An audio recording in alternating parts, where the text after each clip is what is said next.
नाज़रीन, अवामी न्यूज़ में ख़बरनि जो सिलसिलो जारी है। हिन वक्त असीं तव्हांखे खिपरो मां ख़बर ॾींदा हलूं त खिपरो जे डिग्री कॉलेज में क़ाइम एहसास कफ़ालत सेंटर ते औरतुनि खां फ्रॉड जे ज़रिए पैसा कढिया पिया वञनि। मुस्तहिक़ औरतुनि खां अंगूठा लॻाए हुननि जी इमदादी पूरी रक़म हड़प करण जो सिलसिलो रुकिजी न सघियो आहे, न वरी का इंतज़ामिया पारां को तहरुक वरितो वियो। खिपरो में 13 ॾींहं अॻु बेनज़ीर इनकम सपोर्ट प्रोग्राम जा 12,000 रुपया वठण जे लाइ आयल खिपरो लॻ हथुंगे जी मुस्तहिक़ औरत रामती ज़ाल, जेका किशन लोहार जी घरवारी है, जंहिं उमेर क़ाइम खानी ओमनी ते 10 दिसंबर जो अंगूठो लगायो, जंहिंजा पैसा निकिरी विया। औरत मुसलसल ॾींहंनि खां अची रही, पर सेंटर ते अॼु इंकशाफ थियो त औरत जा पैसा निकिरी विया आहिनि। जॾहिं त खिपरो जे डिग्री कॉलेज में उमेर क़ाइम खानी जे नाले सां हारिस क़ाइम खानी जो इहो ॿियो फ्रॉड आहे। यादि रहे त हिकु ॾींहुं अॻु मुस्तहिक़ औरत ॻोठ अमीन दस जी रवासण पीरसन औरत श्रीमती मूमल ज़ाल सोनो खां अंगूठो लॻाए ठगी करे 12,000 रुपया उमेर क़ाइम खानी ओमनी कम्युनिकेशन एजेंट हारिस क़ाइम खानी खिलाफ़ खिपरो पुलिस तोड़े हबीब बैंक ऐं बेनज़ीर इनकम सपोर्ट प्रोग्राम ऑफिसरनि जी का बि कार्रवाई न कई है। खिपरो जे समाजी अॻुवाण मासूम मुस्तफ़ा कुंभर इन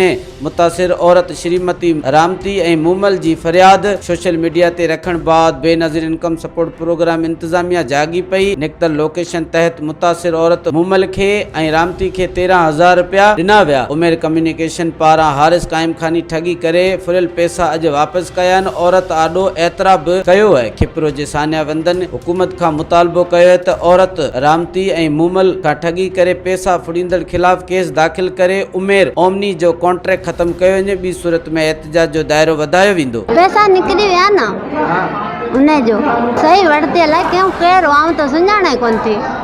केड़ी ओमनी जा पैसा निकरन 10 तारीख़ जा 10 तारीख़ हाणे मिलंदा। अच्छा, हाणे मिलंदा। हाँ 10 तारीख़ ते अॼु पैसा कार्ड नालो छा आहे तव्हांजो? रमेती। कहिड़े ॻोठ जा आहियो?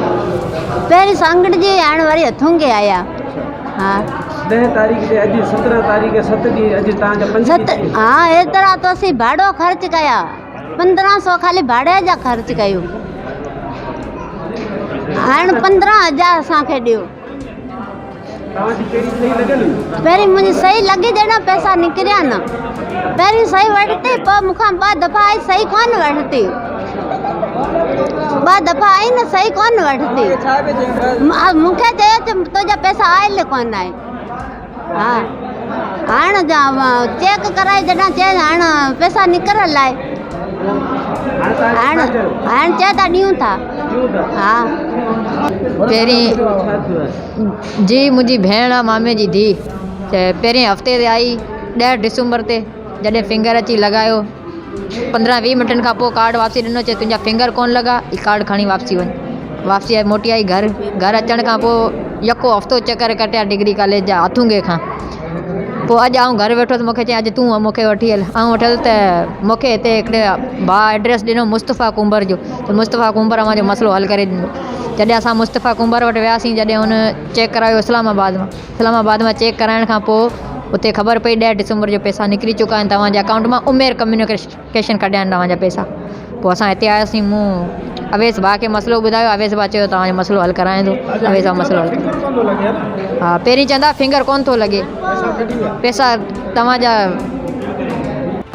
मैं 3-4 दिन से था नहीं, कोई रिश्तेदार का कज़िया हो गया था। अभी मेरे पास ये कंप्लेन आई है आज, ये इंशाल्लाह मैं सॉल्व करवाता हूँ।